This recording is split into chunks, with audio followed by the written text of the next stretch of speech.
Panduan Ibadah Online GPIB Immanuel Bekasi. Persiapan sarana ibadah. Sebelum ibadah dimulai, pastikan koneksi internet memadai.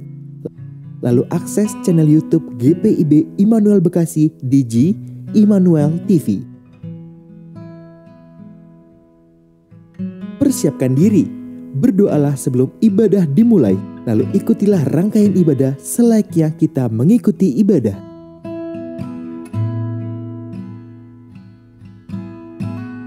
Bila memungkinkan, ajaklah sanak keluarga Anda untuk mengikuti ibadah bersama-sama agar terciptanya suasana persekutuan. Demikianlah panduan ibadah online GPIB Immanuel Bekasi. Selamat beribadah, Tuhan Yesus memberkati.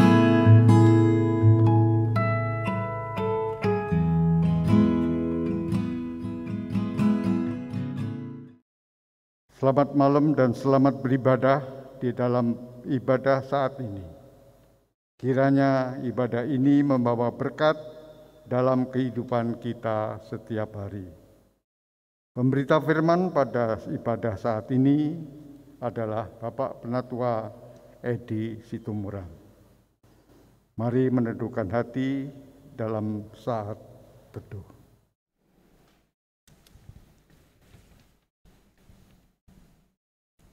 Mari berdiri dan bersama kita menyanyikan lagu Mars PKLU.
Mari menghadap Tuhan dan memuji namanya karena kasih setianya besar atas kita. Kita memuji dari Kitab Bagi 12 bait 1.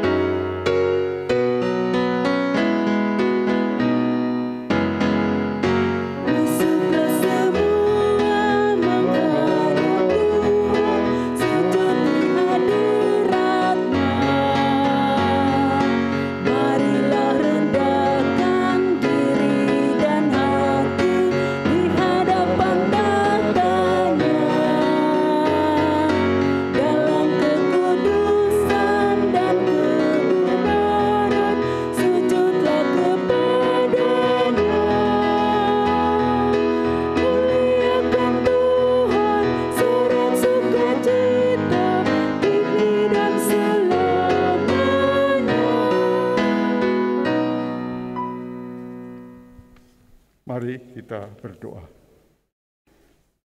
Tuhan Allah Bapa kami yang bertahta dalam kerajaan surga, pada saat ini ya Tuhan, kami akan melakukan ibadah berkat PKLU. Ya Tuhan, jadilah kiranya ibadah berkat PKLU pada pagi hari ini. Dalam nama Tuhan, Bapa, Putra, dan Roh Kudus. Amin. Mari kita bersama-sama bermazmur pujian dari Mazmur 103 ayat 1 sampai dengan 5 secara bergantian. Pujilah Tuhan, hai jiwaku.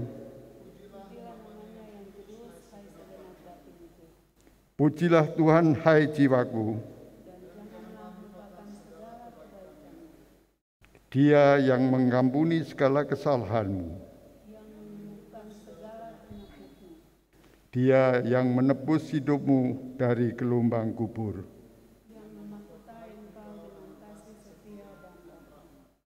Dia yang memuaskan hasratmu dengan kebaikan.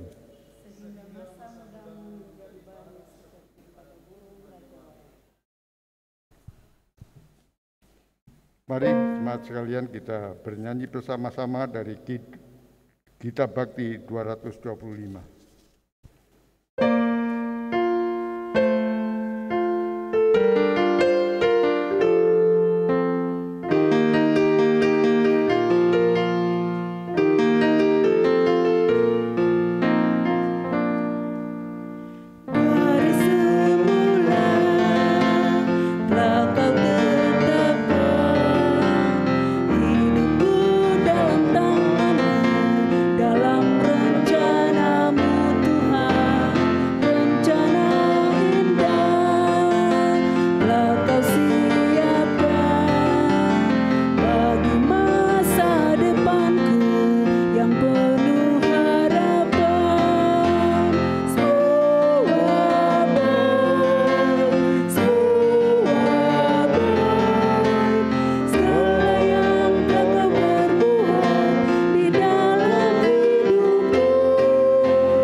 Mari kita berdoa mohon bimbingan Roh Kudus untuk pembacaan dan pemberitaan firman Tuhan. Kita bersatu dalam doa. Sungguh kami sangat mengucap syukur kepadamu Bapa di dalam surga, karena kasih dan penyertaan Engkau Tuhan yang begitu indah di dalam hidup dan kehidupan kami, sehingga kami boleh ada sampai saat ini. Dan Engkau telah mengumpulkan kami, para orang tua, opa, oma, opung, mbah, di dalam persekutuan kami pada hari ini. Dan sebentar kami juga akan membaca bagian daripada firman-Mu. Kami memohon Tuhan mengurapi kami, memberikan kami Roh Kudus, agar firman yang kami baca, kami dapat memahaminya, sehingga dapat kami lakukan dimanapun kami berada. Berfirmanlah ya Tuhan, kami telah siap untuk membaca dan merenungkannya. Di dalam nama Tuhan kami Yesus Kristus, firman yang hidup, kami berdoa, bermohon, dan mengucap syukur. Amin. Mari kita berdiri untuk mendengarkan firman Tuhan. Pembacaan Alkitab hari ini adalah dari Kisah Para Rasul 18 ayat 24 sampai 28.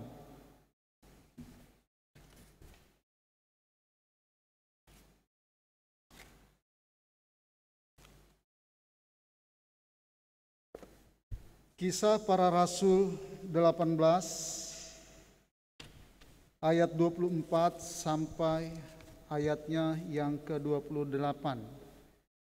Yang menyatakan, Sementara itu datanglah ke Efesus seorang Yahudi bernama Apolos yang berasal dari Alexandria. Ia seorang yang fasih berbicara dan sangat mahir dalam soal-soal kitab suci. Ia telah menerima pengajaran dalam jalan Tuhan. Dengan bersemangat ia berbicara dan dengan teliti ia mengajar tentang Yesus. Tetapi ia hanya mengetahui baptisan Yohanes. Ia mulai mengajar dengan berani di rumah ibadat.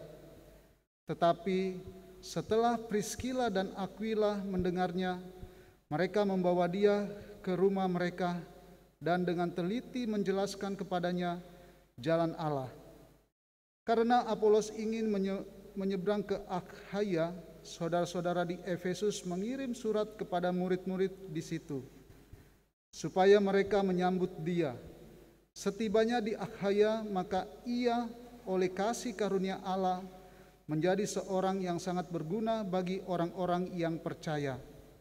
Sebab dengan tak jemu-jemunya ia membantah orang-orang Yahudi di muka umum dan membuktikan dari kitab suci bahwa Yesus adalah Mesias.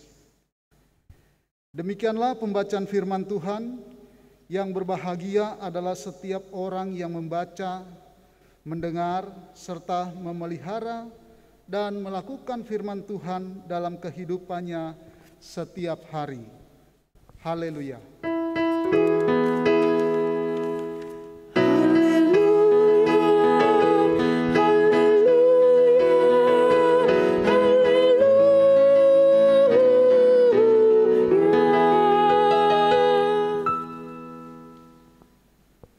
Shalom, opah, oma, opung, mbah. Seorang anggota gerakan pemuda berkata kurang lebih demikian. Saat baby boomers membuang paket data menonton kesaksian para murtadin, kaum milenial rindu menerima pengajaran yang esensial. Selagi baby boomers tertawa terbahak-bahak untuk konten dengan debat agama, kaum milenial sangat membuat meme menertawakan gerejanya sendiri. Kutipan di atas tidak bermaksud mendiskreditkan warga jemaat senior generasi baby boomers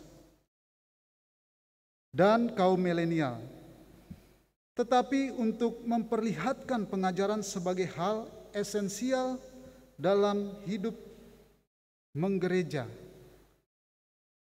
Apolos, orang Yahudi dari Alexandria, datang ke Efesus. Kefasihannya berbicara dan kemahirannya tentang kisah kitab suci mengindikasikan hikmat dan pengetahuan yang dia dapatkan dari proses belajar, yaitu menerima pengajaran formal.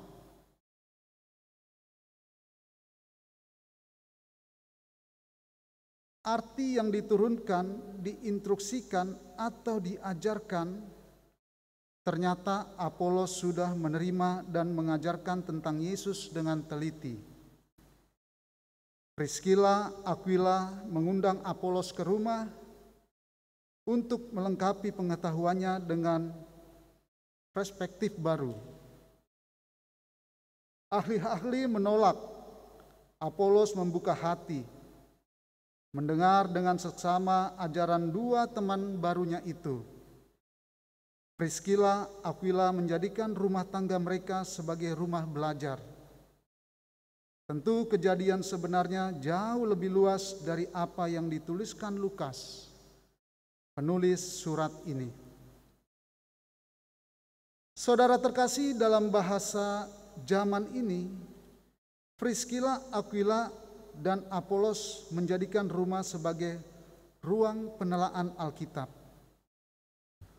Orang yang biasa bicara banyak, kesulitan untuk mendengar, tetapi Apolos menginspirasikan kematangan sikap dan perilaku untuk terus belajar. Sekalipun sudah pintar, keluarga adalah rumah dan ruang belajar, di mana tiap anggota bertumbuh bersama dalam pengajaran yang sehat dan membangun iman. Gunakan energi, waktu, dan paket data saudara untuk kepentingan membangun generasi milenial, agar mereka tetap bertumbuh dalam pengenalan kepada Kristus Tuhan.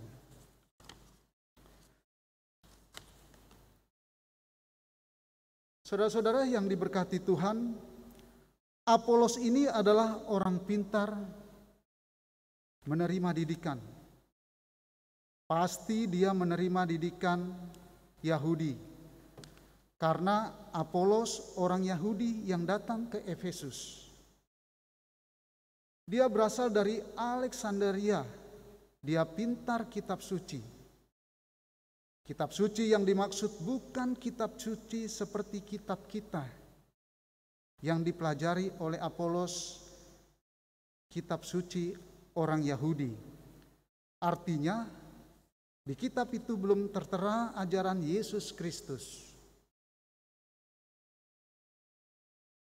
Sudah dipastikan Apolos pintar mengenai kitab-kitab orang Yahudi, ahli-ahli Taurat, orang-orang Farisi.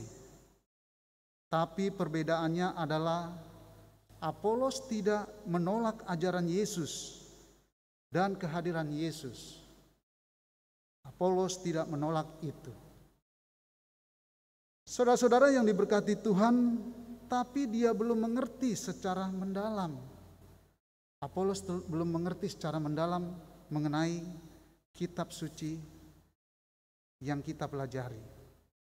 Sehingga ketika dia bicara dan dengan lantang, ketika dia datang ke Efesus, ketemu dengan Priscilla dan Aquila. Priscilla dan Aquila ini sudah banyak menerima murid-murid seperti Paulus dan teman-temannya. Mereka bukan saja menerima, namun mereka membuka rumahnya. Tapi mereka juga belajar banyak mendengar apa yang diajarkan murid-muridnya. Sehingga ketika mereka mendengar apa yang diajarkan Apolos, menurut Priscilla dan Aquila ada yang kurang, ada yang miss. Ini harus dikasih tahu, sehingga mengundang Apolos dan menambahkan pengetahuan untuk Apolos. Seperti yang kita ketahui, Apolos ini pintar, tapi tidak menutup diri untuk menuntut ilmu, pengetahuan yang diberikan Priscilla dan Aquila. Bagaimana kita lihat Priscilla dan Aquila menjadikan rumahnya menjadi rumah belajar, mengundang orang-orang, mengajar orang-orang dari rumah itu. Priscilla dan Aquila mengajarkan tentang Yesus Kristus. Hal yang dapat disampaikan kepada oma, opa, opung, mbah, secara ragawi tidak bisa dipungkiri bahwa orang tua itu semakin menurun. Menurun pendengarannya, menurun penglihatannya, menurun kesehatannya, menurun segala fisiknya. Kalau kata orang Manado bilang menurun pendengarannya itu so mulai pongo. Lalu kalau dia sudah mulai kalau orang Batak bilang hitir-hitir, hitir itu kalau bahasa Indonesianya gemetar. Atau kalau kata orang Manado bilang so totofore. So totofore itu oma-oma, opa-opa sudah mulai jalan pun sudah mulai tidak stabil. Sehingga semuanya itu menurun. Tapi iman, orang tua akan mewariskan iman kepada orang muda. Sekarang itu kan kalau kita baca SBU, Sabda Bina Umat, anak-anak muda itu sekarang kesenjangan generasinya sangat terasa sekali dengan kita. Terasa sekali mereka orang-orang digital. Terasa sekali mereka orang-orang internet atau milenial. Kita ini beradaptasi terus, bahkan ketinggalan. Istilah kerennya sekarang, kalau kita bisa dikatakan gaptek. Kita ini boleh dikatakan gaptek dibanding anak-anak muda. Apalagi omah, opah, opung, mbah yang notabene-nya dulu itu belum ada internet. Belum ada istilah handphone, dulu mungkin masih pakai pager. Nah kalau sekarang ini sudah semuanya serba digital, sehingga kita bisa dikatakan gaptek. Tapi hal yang tidak bisa kita lupakan dari orang tua adalah iman. Kalian yang muda pintar teknologi, tapi kalau soal iman itu tidak bisa dipungkiri orang tua. Mereka hidup sampai sekarang ini dengan air mata, dengan doa dan iman mereka. Maka kita ada sampai sekarang ini karena doa dan iman orang tua. Maka kepada orang tua yang ada di rumah, tetaplah jadi contoh dan teladan. Mungkin zamannya kita sudah tidak bisa bersaing dengan anak-anak kita. Tidak usah yang sudah umur 60 tahun ke atas, atau boleh dikategorikan PKLU, lanjut usia. Kita yang umur 40 sampai 50 saja rasanya sudah tertati-tati. Saya umur 50 saja banyak sekali nanya sama anak saya. Banyak sekali yang tidak kita pahami tentang internet, bahkan Zoom. Istilah Zoom saja tahu setelah ada pandemi. Apalagi sekarang ini streaming. Ini baru sekarang kita tahu. Istilah streaming, istilah Zoom. Setelah ada pandemi, baru kita memahami. Tapi tidak apa-apa. Memang perkembangan zaman seperti itu. Orang muda akan lebih cerdas. Baguslah. Saya melihat dengan positif. Berarti grafiknya naik. Daripada anak-anak kita lebih bodoh dari kita, kan jadi tidak bagus juga. Kalau dilihat grafiknya akan menurun. Tetapi sekarang ini anak-anak muda sudah semakin pintar, sehingga grafik ke depannya semakin naik. Tapi bagaimana orang tua itu dipandang doanya, pemahaman Alkitabnya, imannya, itu masih kita perlukan.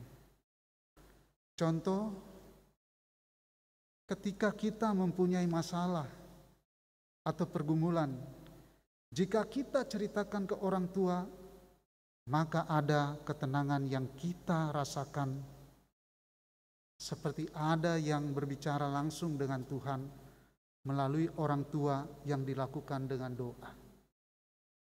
Maksud saya begini, oma, opung, opa, embah, apalah istilahnya panggilan untuk orang tua.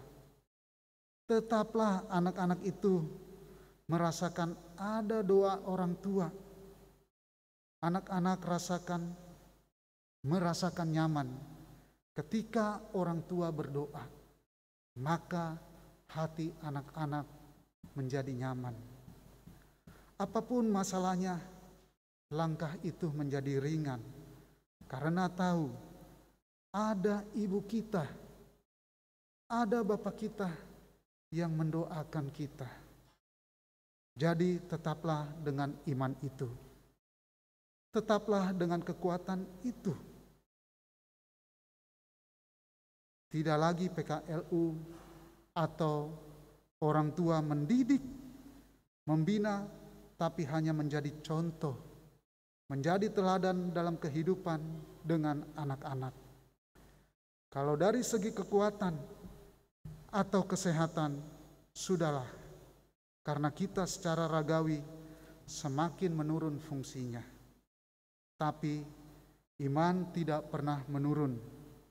Iman sangat dibutuhkan di dunia ini. Zaman sekarang orang mengandalkan teknologi.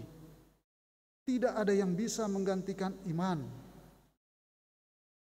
Tetaplah berdoa, oma, opa, opung, embah, apapun sebutannya. Karena kami anak-anakmu tetap butuh topangan doa dari orang tua. Rambut boleh putih, gigi mulai berkurang satu persatu. Pandangan mulai berkurang. Pendengaran mulai berkurang. Seperti tadi saya katakan, kalau orang Manado bilang, so mulai pongo. Atau kaki mulai gemetar. Orang Manado bilang, so totofore. Bersyukur kita menjadi tua. Belum tentu orang muda bisa tua. Karena ada yang belum tua sudah dipanggil.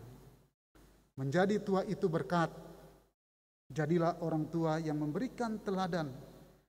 Sehingga walaupun sudah tua, tetap dihormati dan disegani oleh anak-anak dan cucu. Karena melalui dialah Tuhan menyatakan kasih-Nya untuk anak-anak dan cucu. Amin.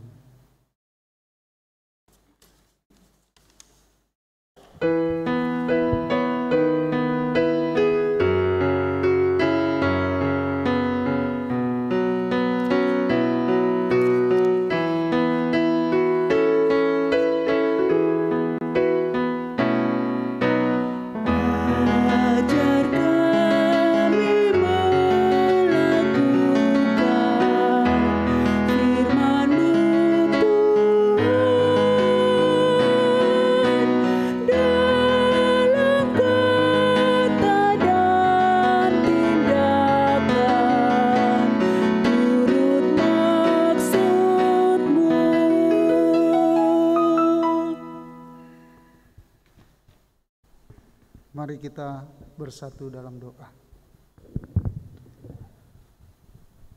Bapa di surga, kami berterima kasih. Kami telah disapa oleh firman-Mu di hari ini. Biarlah Roh Kudus memberi kekuatan kepada kami untuk kami terus dipimpin dan dituntun untuk melakukan firman Tuhan di dalam kehidupan kami.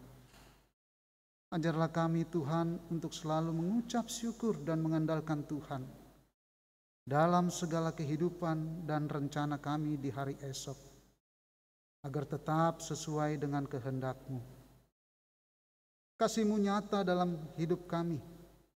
Sepanjang hari kami dalam penyertaan Tuhan, kami masih diberikan waktu dan kesempatan menikmati hidup sampai saat ini. Bapa, kami mau berdoa bagi seluruh jemaat GPIB Immanuel Bekasi, terkhusus persekutuan lanjut kaum lansia. Tuhan memberkati seluruh opa, oma, opung, mbah, bahkan seluruh pengurus, sehingga mereka juga boleh menjadi contoh dan teladan di dalam hidup dan kehidupan kami. Berikan mereka juga sukacita. Berikan orang tua kami hati yang gembira. Bahkan Tuhan selalu bersama-sama dengan mereka. Terima kasih Bapa di dalam surga. Kami berdoa juga ya Tuhan untuk orang tua kami yang pada saat ini dalam kelemahan tubuh atau sakit. Biarlah tangan kasih karunia Tuhan yang senantiasa selalu melindungi, bahkan memberikan mereka kesehatan, memberkati seluruh keluarga, anak-anak, bahkan cucu. Di dalam mereka juga mendampingi kehidupan orang tua mereka. Terima kasih Bapa di dalam surga. Kami berdoa juga Tuhan untuk anak-anak kami, bahkan cucu-cucu kami. Biarlah Tuhan yang senantiasa selalu melindungi, memberkati mereka, memberikan mereka juga kesehatan, menjauhkan mereka dari sakit penyakit, bahkan Tuhan memberikan mereka hati yang gembira. Terima kasih Bapa di dalam surga. Kami berdoa juga ya Tuhan untuk seluruh presbiter dari mulai sektor 1 sampai 9 dan pos Karangsatria. Biarlah mereka juga bergandengan tangan untuk melakukan tugas dan pelayanannya, sehingga melalui pelayanan mereka nama Tuhan dipermuliakan. Terima kasih Bapa di dalam surga. Kami berdoa juga untuk pemerintah bangsa negara kami, Bapak Presiden, Wakil Presiden, bahkan seluruh jajarannya. Demikian juga dengan TNI, Polri, serta RW dan RT yang ada di lingkungan kami. Biarlah mereka juga dapat melakukan tugas dan tanggung jawabnya sesuai dengan kehendak Tuhan. Dan mereka juga dapat melakukan hal-hal yang untuk mensejahterakan rakyat. Terima kasih Bapa di dalam surga. Seluruh kehidupan dan gumul keluarga serta pribadi kami hanya serahkan di dalam tangan pengasihan-Mu. Ini doa dan ungkapan syukur kami yang hanya kami alaskan di dalam nama Tuhan kami Yesus Kristus yang telah mengajar kami berdoa. Bapa kami yang di sorga, dikuduskanlah nama-Mu, datanglah kerajaan-Mu, jadilah kehendak-Mu di bumi seperti di sorga. Berikanlah kami pada hari ini makanan kami yang secukupnya, dan ampunilah kami akan kesalahan kami, seperti kami juga mengampuni orang yang bersalah kepada kami. Dan janganlah membawa kami ke dalam pencobaan, tetapi lepaskanlah kami daripada yang jahat.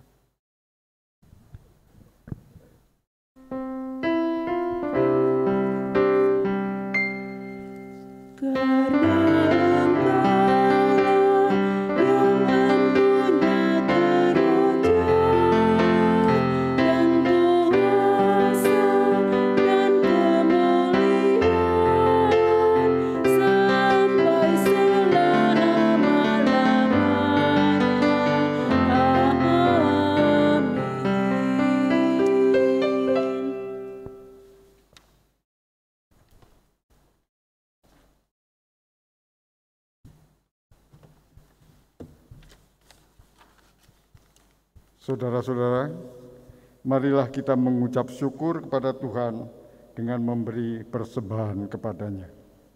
Dengarlah firman-Nya dalam Mazmur 96 ayat yang ke-8 yang menyatakan, berilah kepada Tuhan kemuliaan namanya, bawalah persembahan dan masuklah ke pelatarannya.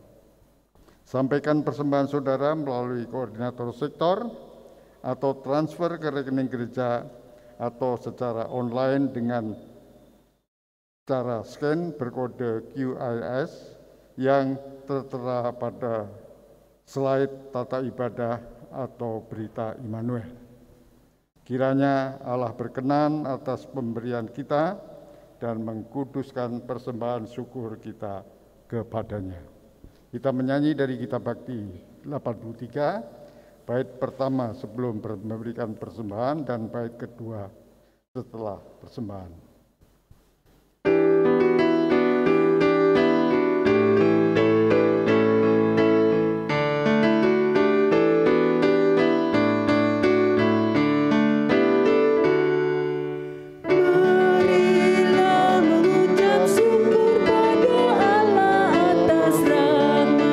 Yang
Marilah jemaat dipersilakan berdiri untuk menyerahkan persembahan ini kepada Tuhan dalam doa syukur. Ya Tuhan, Engkaulah sumber hidup kami. Kami membawa dengan penuh sukacita persembahan ini sebagai tanda ungkapan syukur kepadamu. Terimalah ya Tuhan, dan kuduskanlah agar dapat dipakai bagi kemuliaan nama-Mu. Amin.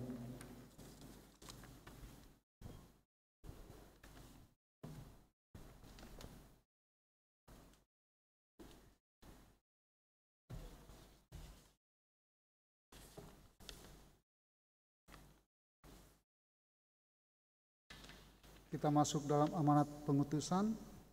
Dan akhirnya hendaklah kamu semua seia sekata, seperasaan, mengasihi saudara-saudara, penyayang dan rendah hati.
Arahkanlah hati dan pikiranmu kepada Tuhan, serta terimalah berkat-Nya.